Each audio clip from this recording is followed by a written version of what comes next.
Thank you, everyone, for joining us today. This program is sponsored by ISM New Jersey, and our topic for today is driving strategic growth, integrating ESG and supplier diversity through ethical sourcing.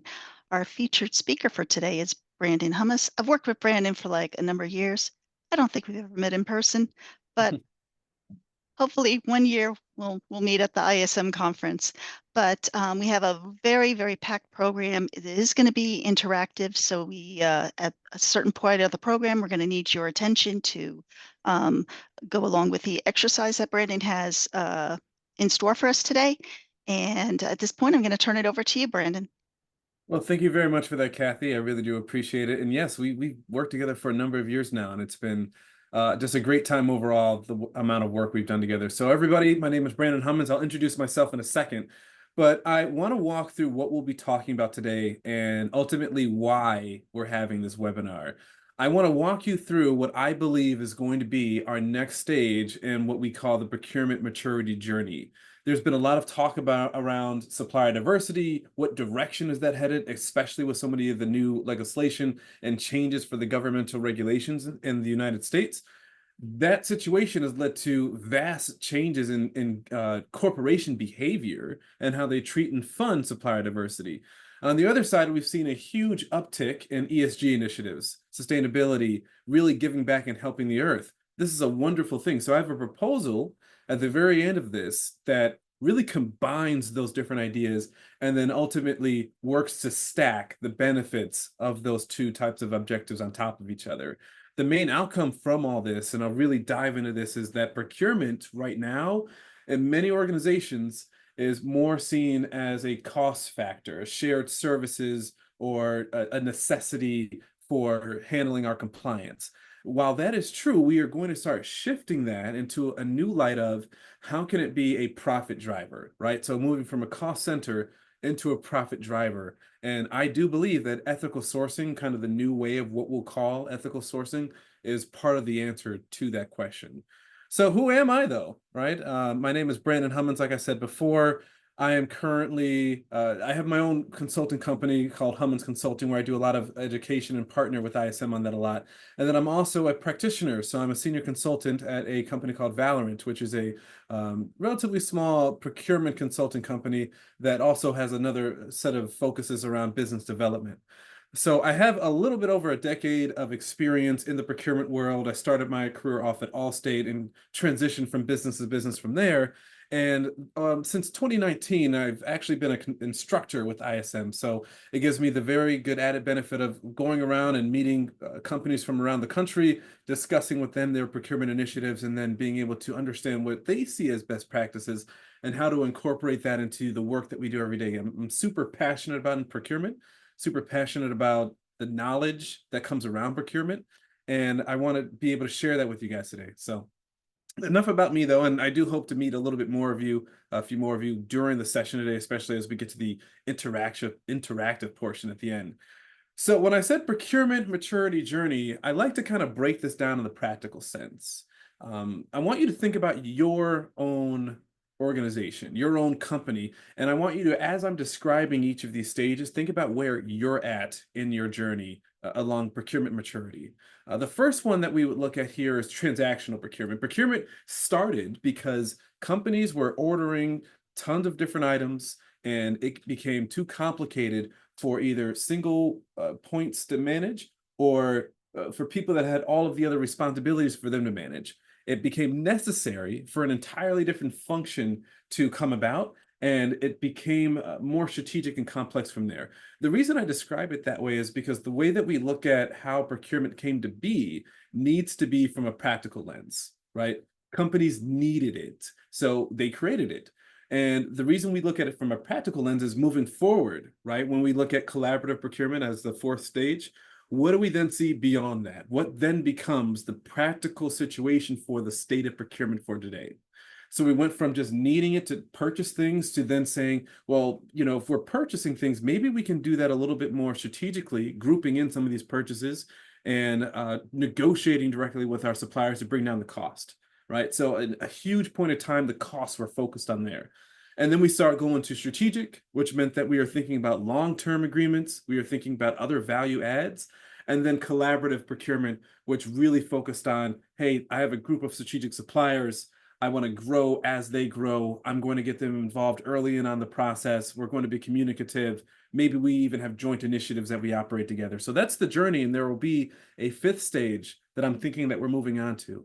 So before I get into that, I want to talk about the setup for supplier diversity and ESG. And this is really just from my perspective and kind of living those moments as the time went on.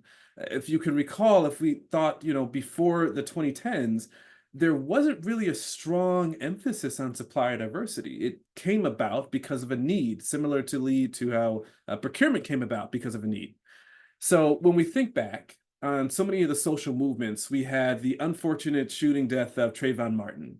And during that moment, the rise of various movements, protests, really social and cultural activity created economic inequity, right? There were certain things around the economy, that changed based on these social atmospheres. One of the things being people caring more about how their company that they were buying from treated other people, right? We had situations like Coca-Cola come out and say, we're going to spend 400 million with diverse farmers of America after that got more attention. We had Starbucks coming out and saying, hey, here's how we're going to do our corporate training, and here's how we're going to make sure that we are sensitive to different issues. Businesses reacted to the social environment, and they reacted because it all kind of came down to the point that I'm also making at the very end of this, but the money portion of it, right? And nothing's wrong with that. It's just the money section is the prime driver of certain behaviors. So we saw the social atmosphere affect the income and revenue of many companies around the country, really around the world. And we saw things shift. Not only did the practices that companies were under shift, but we also saw regulation shift. We also saw the way that people were being treated and how certain labor laws would be managed shift. We also said, hey, there's a situation where we're buying from a country in Europe that's utilizing child labor. What should we do about that? So between the social environment within the United States and then the global atmosphere that said we have a bigger responsibility to care about how we buy things, the birth and the focus, not really the birth, but really the focus and the main stage seeding of ESG and supplier diversity arose. So now we have that scene where it becomes important because it is a financial focus of the companies. And then let's start by putting this into some perspective. So I created a fictional story, right?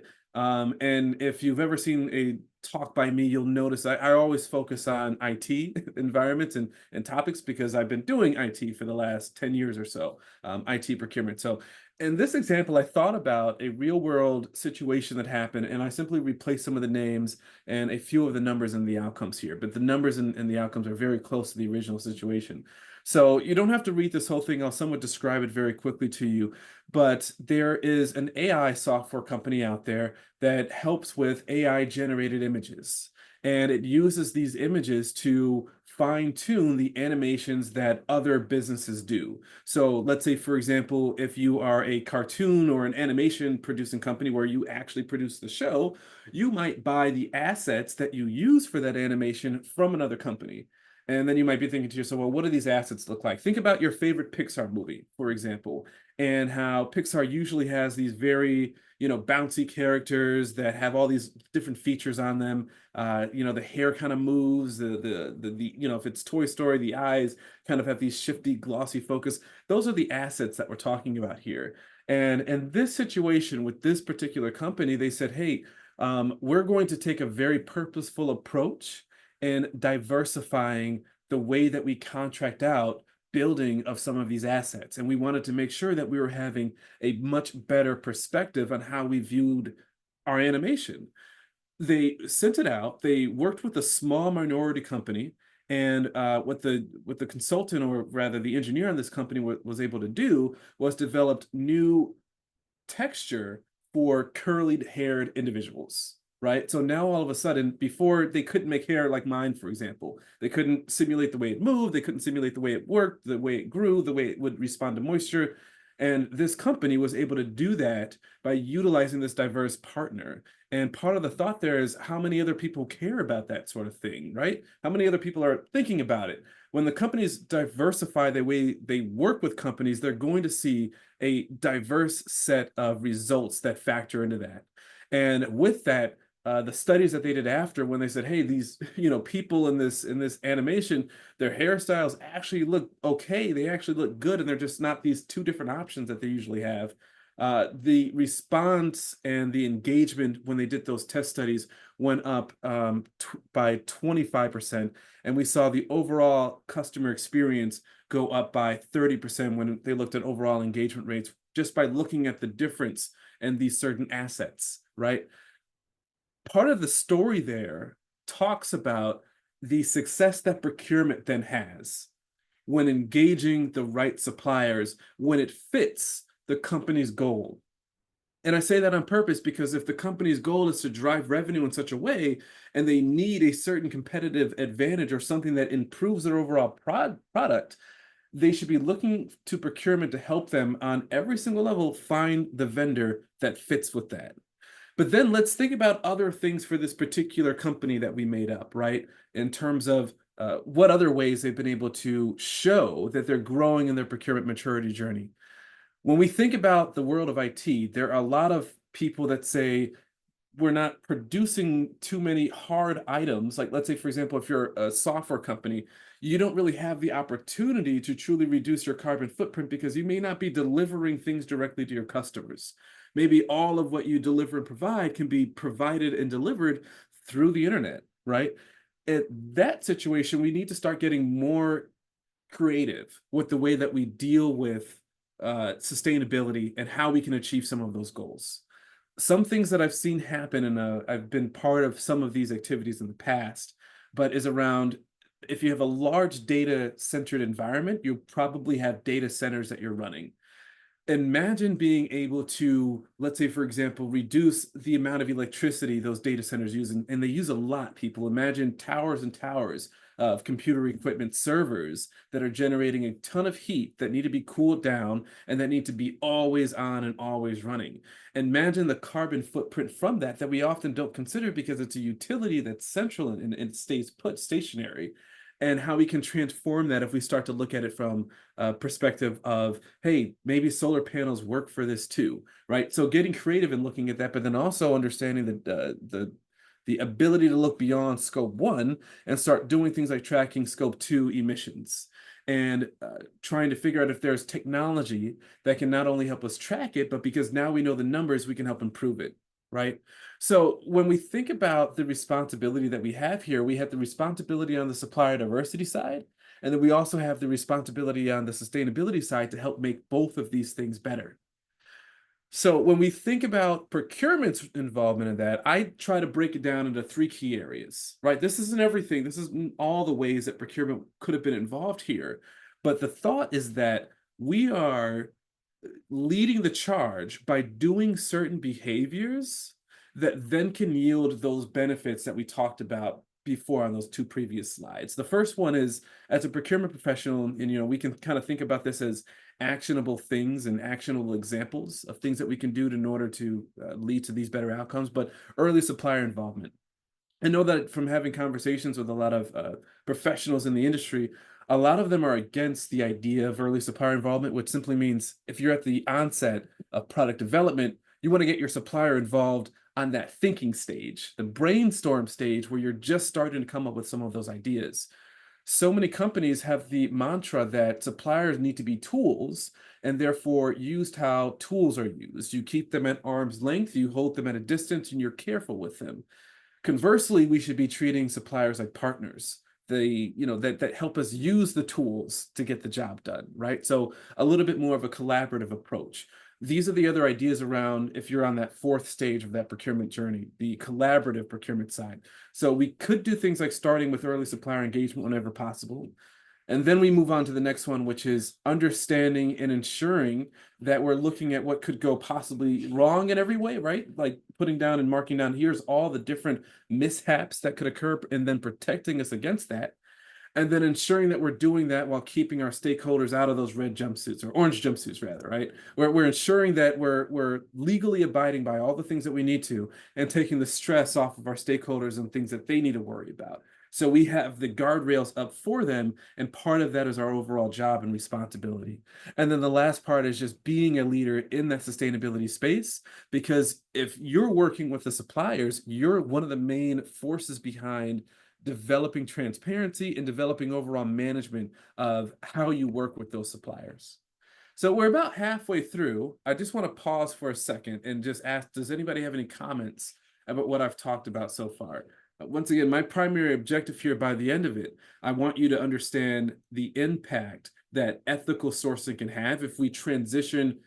I'm almost suggesting we get rid of supplier diversity and ESG, and we absorb that into a new centralized function that could be spread between multiple people, but ultimately has one. I want to pause, and I just want to open it up to the people that are on right now if there are any thoughts about anything that I've talked about before I move on to some of the trends that I've seen in the industry over the last couple years since the pandemic.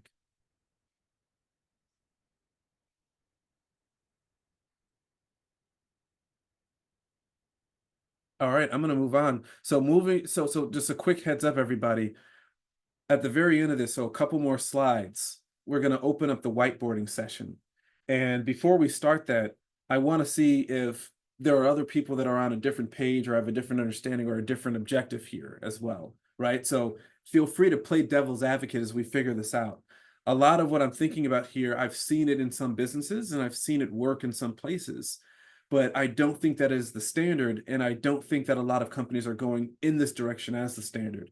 And part of my thought is, if this is going to gain traction, and this is something that we talk about more and more, let's flesh out the ideas of why this would or why this would not work, right? So part of what I'm doing is setting up and saying, if we do focus on supplier diversity and sustainability, there are benefits that we're able to achieve as businesses that relate back to top line revenue growth.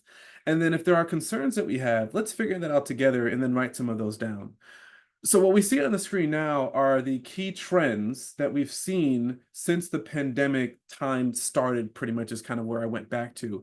And what that somewhat means for our future overall, especially if these trends continue at the rate they are.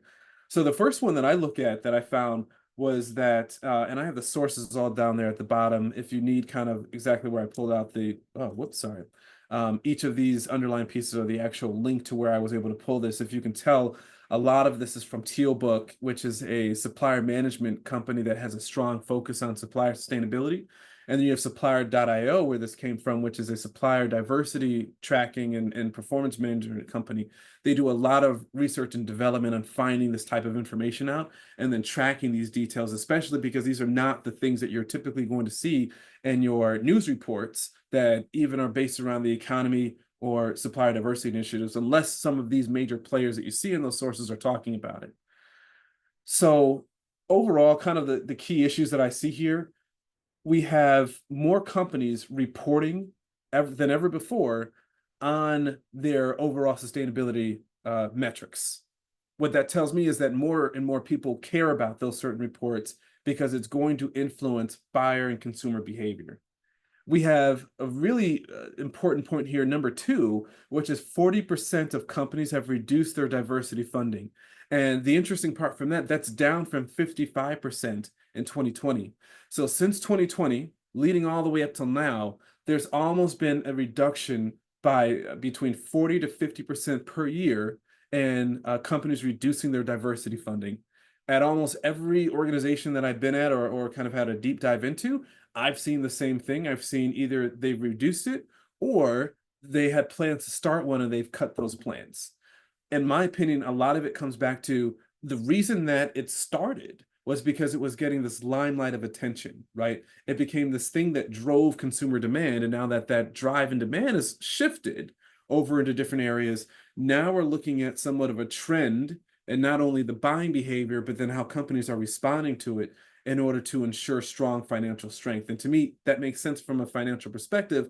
But then, like we see with some of the other points here, where the ROI from ESG involvement in supplier diversity programs is actually increasing over the past couple of years here. The programs are becoming more effective because honestly, some of these things take time to work, but the funding for them continues to go down. I imagine that within some of these statistics that we see here, though, we see a mix. We see some companies that maybe have invested more in these areas versus the ones that are not. And then in those companies, I imagine that we're measuring the ROI because, the program still exists, and therefore it might be affecting some of the outcome of the data that we see here. So just want to acknowledge that as well. But the other side to it is organizations that are now entering their next stage of their procurement journey often have procurement being the lead when it comes to aligning sustainability and supplier diversity with the overall company's profit growth strategy.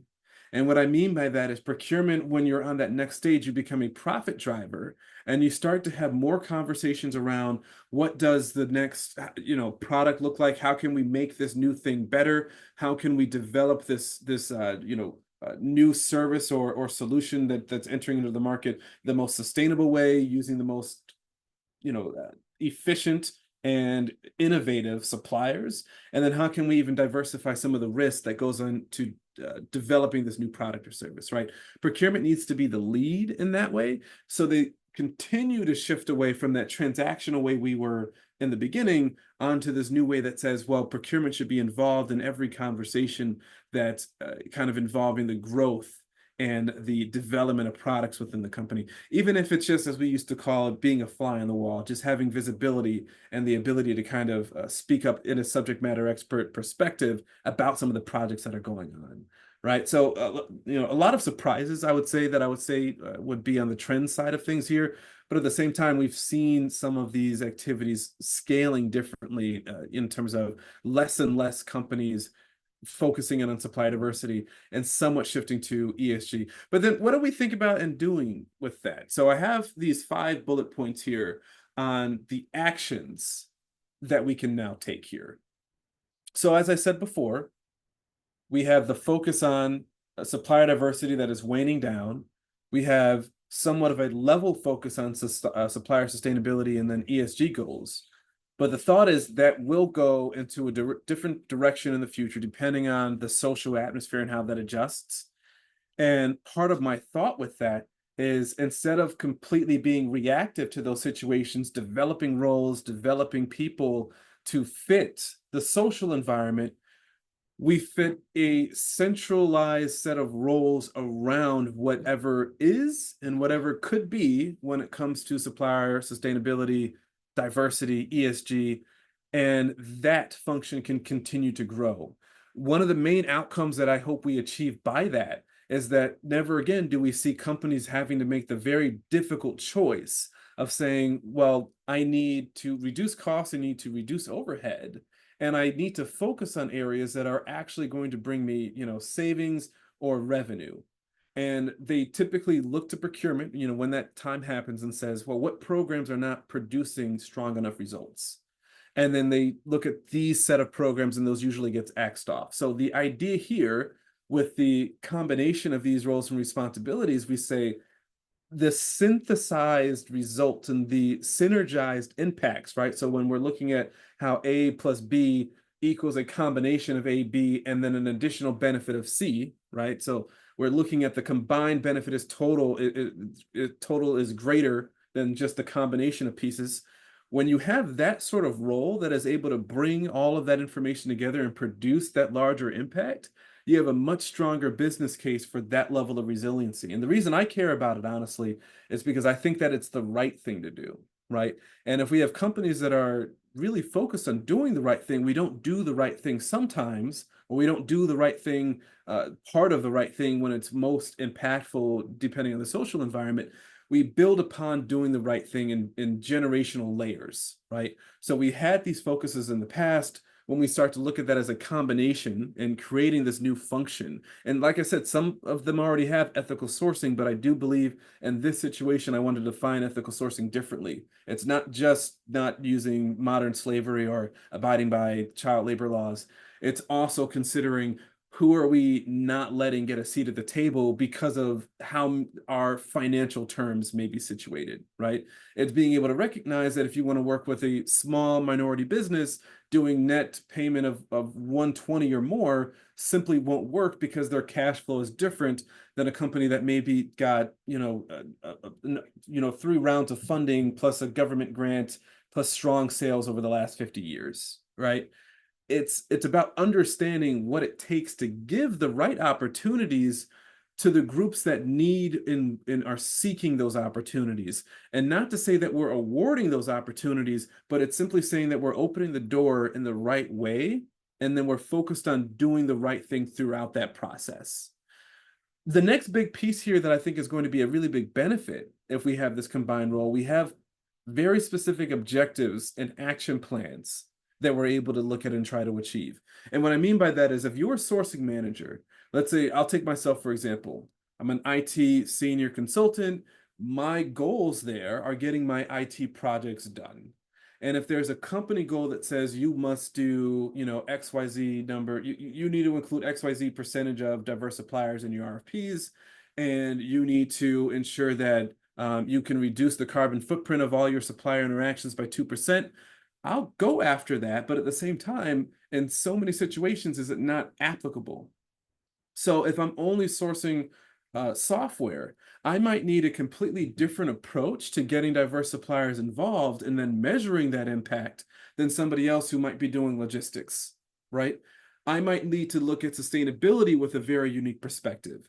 And the goal that we would have in these situations, me being IT consulting and somebody else being in this ethical sourcing role, is that they're able to come over to my space and assist with guiding me with ideas and innovative outcomes for my projects, for the initiatives that I have going on. And then we can also sit down and align some of our strategies. So for example, if I know that I'm right sizing and managing some of my data centers, I can work side by side with this ethical sourcing specialist to try to determine if there are ways to measure the financial impact of the work we might be doing on reducing some of the energy costs of those data centers. Maybe we can measure the financial impact, or rather the sustainability impact of moving a data center to the cloud, right? We'll say, well, it's going to be cheaper for us because we don't have all these utility bills, but it's also so much better for the environment because XYZ.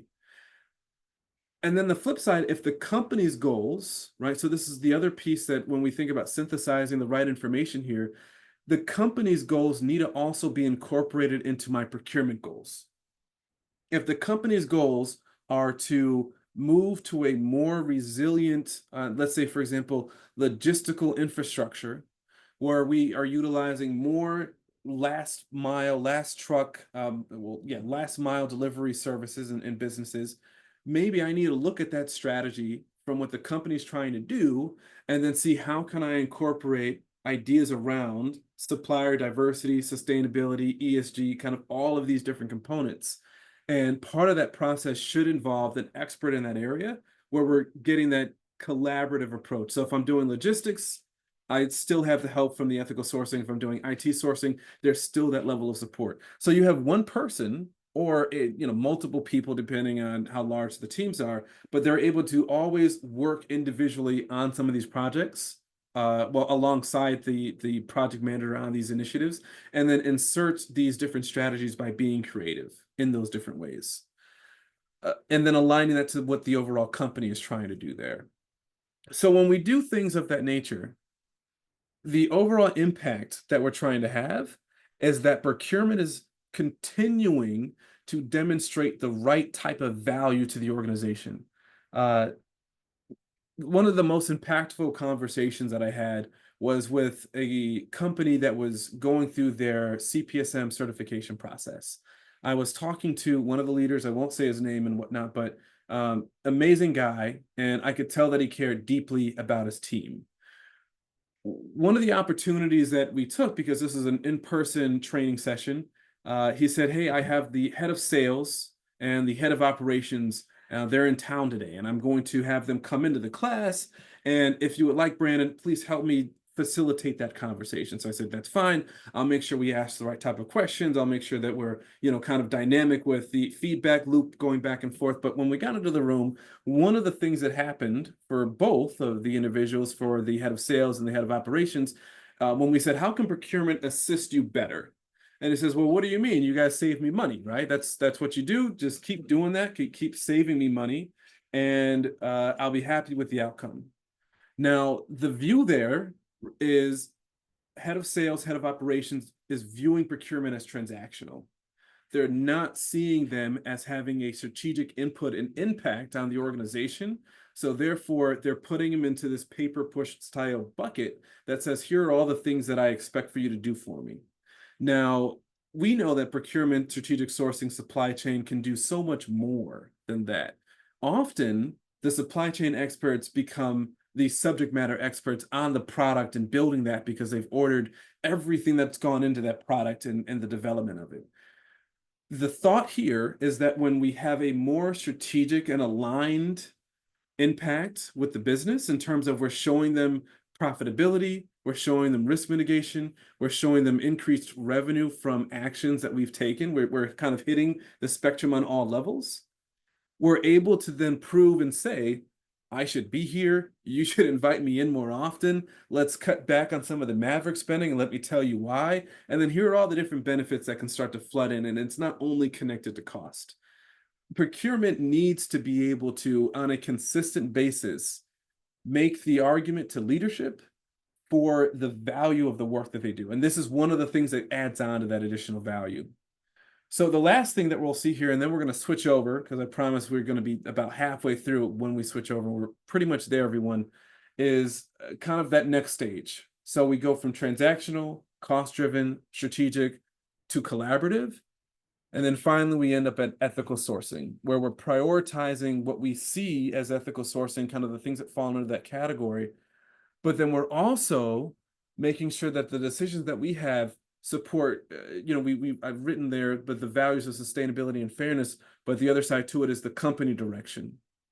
We're directly aligned, and we're considering all of the not directly monetary benefits of each of the engagements and each of the projects that we bring value to, right? So that's kind of my argument for it. And I'd definitely be, here are the takeaways that we have here, and I put my information at the end. But before we jump into the whiteboarding session, does anybody have like a contradictory devil's advocate opinion? I just want to hear from anybody at all before we jump into this collaborative piece. And when we do start collaborating, everybody, it's going to be great if we could transform this, turn the cameras on, start having group conversations about this. And I'll show you a little bit more about why that's going to be great for us in a second. But any thoughts or opinions about what I just said here? Kind of what we spent the last 30 minutes or so going over? Hey, Brandon, this is Chris Cooley. Hey, Chris. Yeah, so thanks for putting this all together and kind of walking through your research and your take and your view on the current landscape. I just have a question for clarification. You took a break in the middle, and I apologize. I was mouthful of lunch, so I didn't get a chance to come off mute. But did you propose eliminating programs and disseminating the responsibilities across those kind of responsible for just general sourcing category management? Not quite. So what I'm suggesting is that we take the supplier diversity role, sustainability role, and make sure that that's under one management. So whether that's one person, one team, usually it could be even called a center of excellence. But my thought is there needs to be, instead of even calling it supplier diversity or ESG, we simply move that into ethical sourcing. So right now, let's say, for example, if you're at an organization that has a supplier diversity team, an ESG team, they become the ethical sourcing team, and they have a combined set of initiatives that are then tracked against how they're able to influence and impact the sourcing team. So the sourcing team still needs to do what they do, and then that central team will be partially responsible for those outcomes. And they would still sit underneath procurement in that situation. That, I think, is the conversation that I want to have as a group, because I don't know that part yet. And my main thought is, if it's not inside procurement, I think it runs the risk of straying too far away from procurement and then not being involved in the sourcing projects enough. I think that if we, part of the initiative here says there needs to be that goal, and perhaps the organization, because if we are true about aligning to their impact, they should have perhaps another team that already exists outside of procurement, or one develops likewise to it. Maybe there's a procurement ethical sourcing and then a general corporate ethical sourcing. Okay. A couple points, just kind of as you covered the slides previously as well, if you don't mind. I realize to the key trends shaping supplier diversity that there have been some kind of dial backs of DE&I programs that's been very visible, and to an extent that supplier diversity gets the current landscape's attention. I think there have been some dial backs there.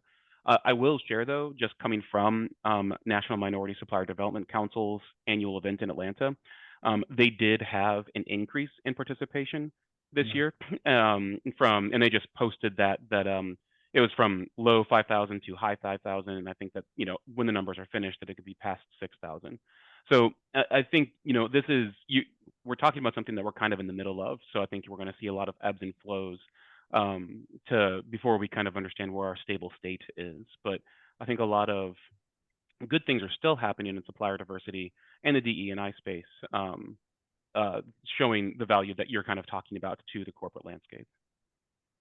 And I 100% agree with you there, Chris. I think that as you bring that up, several really good points around the ebbs and flows of the environment. And I think that sort of inconsistency, though, is also where some businesses run into danger, right?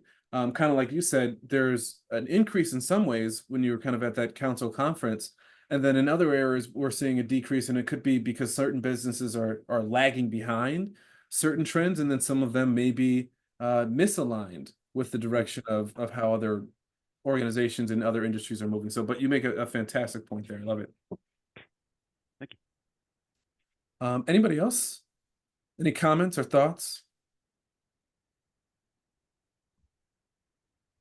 Hi, Brandon. I think that it's a very good idea to have this in a place where it has more stability long term. So I absolutely understand what you're recommending, why you might want to recommend that. My only concern is that typically the supplier diversity piece of it gets pushed away. Mm-hmm. It just gets minimized. It's like, okay, it's all together, and it becomes a smaller and smaller percentage of the focus. One, because of regulation, there's a lot more ESG regulation and requirements, especially outside of the US, that are being piled on. So the need is greater. And then also social mores, those things that ebb and flow, as you mentioned. And so I am concerned that it would minimize the, I guess, strength of the programs. So I agree with you, but part of my thought is this. So there was a supplier diversity program class that I had developed, and this is really during 2023, and I was trying to talk to different supplier diversity managers about this class, and I said, hey, if you don't have a program, this can help strengthen your program, or if you do have a program, these are some of the best practices that you should be following. And when I was having that conversation with many, many different corporations and many schools as well, they were telling me about how they no longer had the funding for any diversity programs. And my thought there kind of is what spawned this, which is I care about this sort of thing. I'm trying to help other organizations get better at it. But the direction that I've seen in so many ways is that it's declining in terms of how much they care. It sounds like from Chris's feedback that maybe it's going up, but then Paula, my main point is, even though it might get smaller and smaller in some ways, my point of making the role is to ensure that it doesn't go away completely. And if you have an organization where that program would have been strong, I imagine that the supplier diversity strength of that certain other program should also still be strong. right? It just depends on how that company is kind of monitoring and what metrics do they have against the success of their ethical sourcing manager. But I do agree with you. It's in danger of being pushed to the side. But my hope is that this stops it from being axed completely. I understand what you're saying. Yeah. Any other comments or thoughts? I'm loving the discussion here, and this is somewhat of what we'll be doing in a moment. Let me just check the time. And actually, I think it's so we can actually continue to have this discussion, everyone. Give me a second. I'm going to move over to the whiteboard. I was gonna say, I have other thoughts, Yeah. but I know we only have 20 minutes left, and you had other things you wanted to accomplish. So Yeah. Here's going to be the only other thing that I wanted to accomplish, which is the discussion that we're going to have here. So this is the first time, well, not the very first time that I've used something like this, but this is the first time in the ISM setting for a webinar that I wanted to use this. I wanted to do a SWOT analysis that kind of helps us understand if we were to do this proposal of mine, what are the different components that we should look at? So in my opinion, we can do all of this at the same time. I would prefer if we start with the strengths together, but then as we talk about these things, you guys can think ahead and start writing on this as well. So the first thing that I want to do is, do you guys have the ability to write on this? And there should be a thing that's on the left where you can kind of click it and then it'll say text, and then you should be able to start adding text. It's the little T there.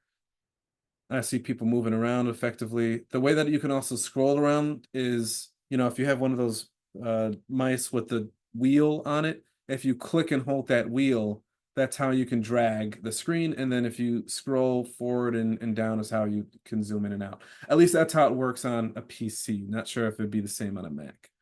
So what I want to do is just start this conversation. Let's keep it to maybe about 5 minutes or so per category, and let's just start writing things down and talking with each other. So I know, Chris, that you said before that you had other ideas. Do they happen to be around the ideas of potential strengths with this? I would say opportunities. Opportunities? Yeah. Sure. Yeah, we can But we can yeah, actually go out of, I'm even fine because of the timing on it all. Let's go out of order. Whatever you have to talk about, let's talk about that and we'll look at that space there. So Chris, if you feel free to yeah. share with us where you see the opportunity at, maybe put it on one of the post-its or anywhere. Well, and I think it also, open for conversation where your proposed future states where supplier diversity, sustainability kind of have a team. We're still talking within procurement, where some of the thought leadership that's in supplier diversity today is going towards business diversity or business inclusion, and that no longer should supplier diversity stay within the four walls of procurement, but have the autonomy to go across the company, because very often the opportunities happen in the business, or our executives are aware of where the strategy is going, and so therefore future sourcing needs kind of get birthed at that space. So having the or the autonomy to be able to, and the advocacy to go across the company, I think is also a future state that strengthens the value of supplier diversity. And then I'll also, because I'm a supplier diversity manager, that we should also consider that to be sustainability as well. I like that idea a lot. So would it start outside of procurement? Supplier diversity? Well, yeah, I guess so. Supplier, well, if we had this new role, right, hmm ethical sourcing, would that start outside of procurement and then sit with the business? I think I think there's still value, and this is the structure that I sit in, so maybe I'm a little biased in how this is structured. But I think there's still value with supplier diversity and programs like this housed within procurement. Um, but because I think you get a front row seat, you get far more time with the directors within the categories, the category managers, CPO, et cetera. But then I think realizing that this is a responsibility that can cut across and should cut across the company. Um, so that's a little bit how I see it, where it's not so much of a jump. Now, maybe a little bit more of a jump is to create a position, kind of like how HR didn't used to report into the CEO, and then HR's value was recognized, and now that position has evolved and created. So should this truly bring a lot of value to the company, the more important it is, the higher up you should be, and therefore more influential as well. But this is me kind of pontificating, if you will. No, I appreciate that. That makes a lot of sense to me, and really good points overall. And I'm thinking about like how many different advantages that sort of structure could be, but also part of what you're saying is this could be something that grows and evolves differently over time based on maybe how the business responds to it. Maybe not how the business responds, but how the business values. If that's not the same thing that you just said.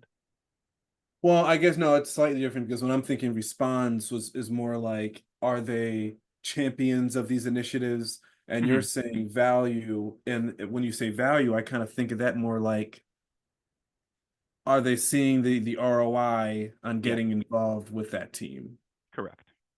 Yeah. And the ROI of a supplier diversity program can and should and does go beyond, to your point, kind of the tool vantage point of a supplier, where you know there's innovation that comes, there's cost savings, there's there's customer service. It's finding the right supplier for the right opportunity and ensuring that all suppliers are connected and have a seat at the table. But it also is brand recognition in the marketplace. Studies have shown that as a company increases their engagement with diversity, and that diversity engagement is seen, that a more favorable understanding of the brand increases, a more likelihood of buying that brand increases, and that's far beyond where procurement's focus is, but definitely is an example of how a diversified supply chain can increase the brand value of a company. Love it. Again, kind of going to like how an expanded responsibility for these kind of programs can bring value to your company. Thank you for typing as I talk. Yes. I was trying to gather some of that feedback there. And then others, if you would like to also put some things on these sticky notes, I don't need to be the only one writing on it. We can all kind of chime in there. But no, I appreciate the feedback there, Chris, or the input. Thanks for letting me, yeah. Anybody else? Any other inputs? Thoughts?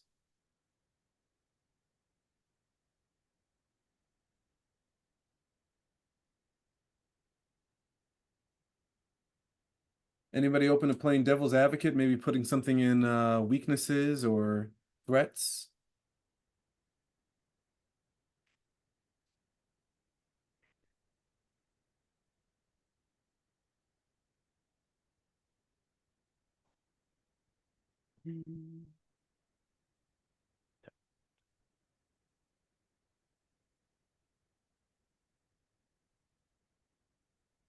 Sorry, Brandon, I'm still navigating how to leverage this whiteboard.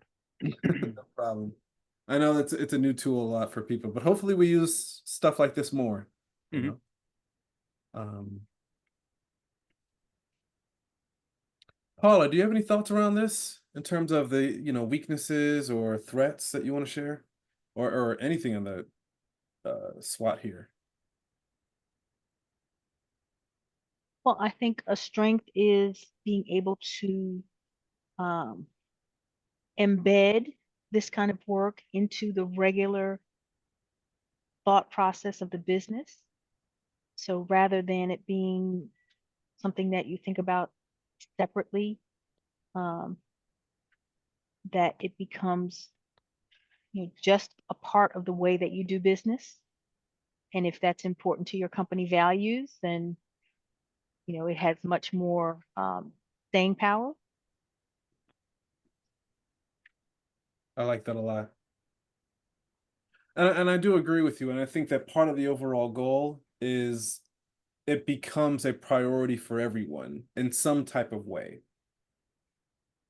And I think that's kind of the part here where we have to make sure that it's continuously reinforced and not really a sideline item.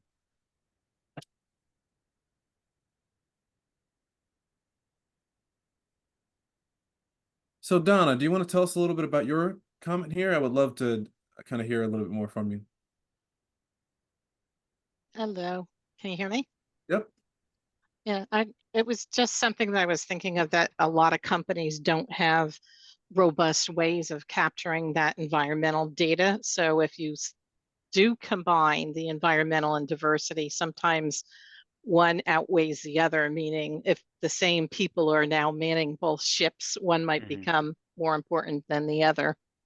And it's like, what you can measure is the one that often gets more priority. Mm-hmm. Well, That brings up to me another really good point I just wrote down here while you were kind of describing that, Donna, but it would require some investment from certain companies, right? Like if you don't have those tools are out there, but True. you would purchase them. And that's the thing that some companies look at that and say, all right, well, now I have to pay for people and tools. And I could see that being a little bit of a turnoff. kind of along Donna's thought process too, and you referenced this, Brandon, that sustainability it has made advances internationally. So if you want to do business in Europe, then you better have your game ready to report and meet their expectations. Where supplier diversity is far more advanced within America specifically. And there's a lot of structure and rubric and understanding and networks, et cetera, that decades of effort have resulted in. And so, depending on where your procurement strategy is focused and maybe even housed, if you're out of America, if you're a United States headquartered company, you might leverage more of a supplier diversity side of this as opposed to sustainability. But if you want to do business in Europe, or vice versa in that situation, I will say obviously sustainability is making more progress within America, but I think we're lagging behind Europe's expectations. And then also, for that matter, we are seeing progress in certifying organizations out of, for instance, South Africa or Canada, China, where this is starting. But again, I think a lot more work needs to go in to make it an actual, as robust as it needs to be in order to support the major corporations that are around this world and their supply chains. That is fantastic, Chris. So I added 2 points on that one. I saw one of that as an opportunity, which is aligning on global initiatives or goals. And then the other one I saw as a threat, which is depending on the location, kind of like how you describe US versus international, you may take a certain focus on some of the ethical elements. So if you're in a company that you needed to take a focus on supplier diversity to maybe harshly correct your brand image, you might focus on that, and that might be a more US company versus an international one that says, all right, well, I'm focused on the sustainability initiatives and I can't even get data on diversity statistics, and therefore they kind of pull back on that. So that's a good point there.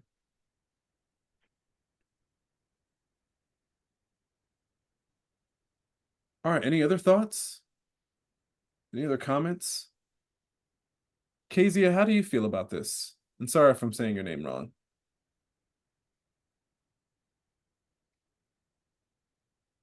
Hi, I just wanted to say that I agree with situation outside the United States. There are different countries that are more uniform. They don't have that much diversity, and it might seem for them not that relevant or maybe too time consuming. Definitely. Appreciate that, Kezia. Thank you.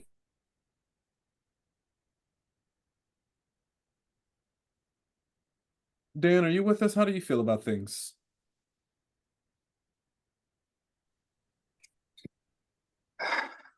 I'm still here. I was gonna say, how are you? What are your overall thoughts? Do you have any thoughts on strength, weaknesses, opportunities, or threats in regarding like an ethical sourcing function? Well, the way I look at it is twofold, from my opinion, and that is the changing ecosystem is having a challenge on organizations to control costs and to maintain diversity of suppliers and bring and develop a diverse supply base for the future, they need to reimagine how they're going to bring them into their environment. And if they're not, and this is one of the problems I'm seeing, is that right now people are just slashing costs when they should be saying, no, this is a time to invest.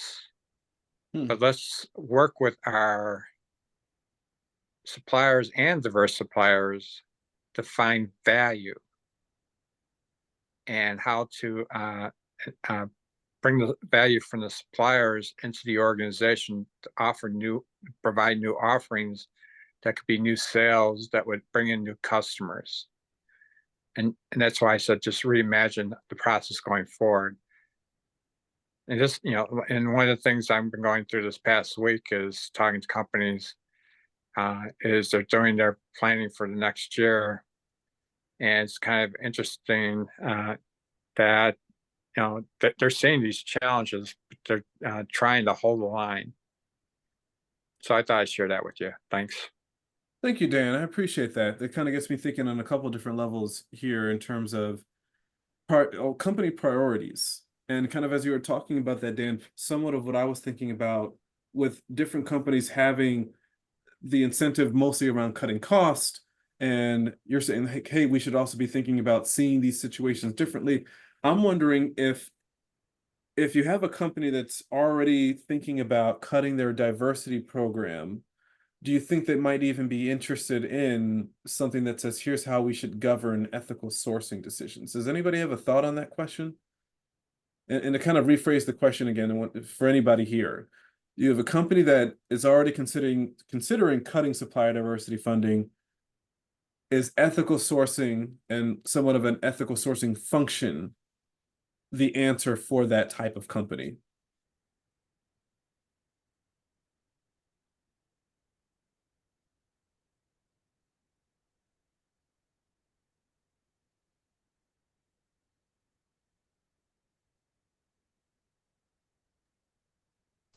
This is Dan again. I'll jump in and say ethical and sustainable would probably be two key words I would address going forward.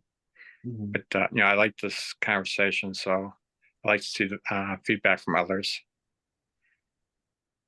Thanks, Dan.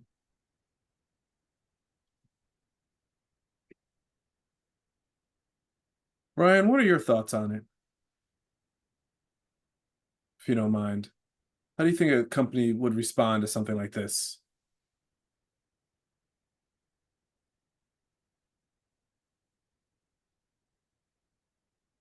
With us, Brian?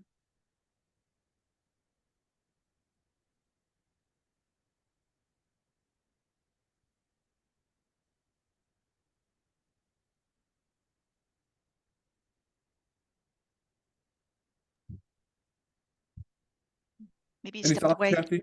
Maybe he stepped away. Oh, yeah, well, that's Yeah. true. Yeah, maybe. All right, well, guys, I think this is fantastic. I was wondering if there's a way for me to even kind of continue with leaving this open for certain people that maybe want to add in. We just had a comment down here, conflation between DEI and supplier diversity sustainability. That would be an interesting threat there. And often when companies say, hey, I have a DEI program, they're kind of lumping in some of those other pieces. So maybe that's another piece to consider under the functions here. But we are pretty much at time. And I do want to kind of close this off with just saying thank you all for being able to join and share some of these ideas. To me, this is a perfect time to be able to step away, have a discussion around certain ideas within procurement, and just furthering your education with that. That's one of the greatest benefits of being a member of ISM, is that we can continue to find forums that help guide these sort of talks. I hope this is a conversation that continues on.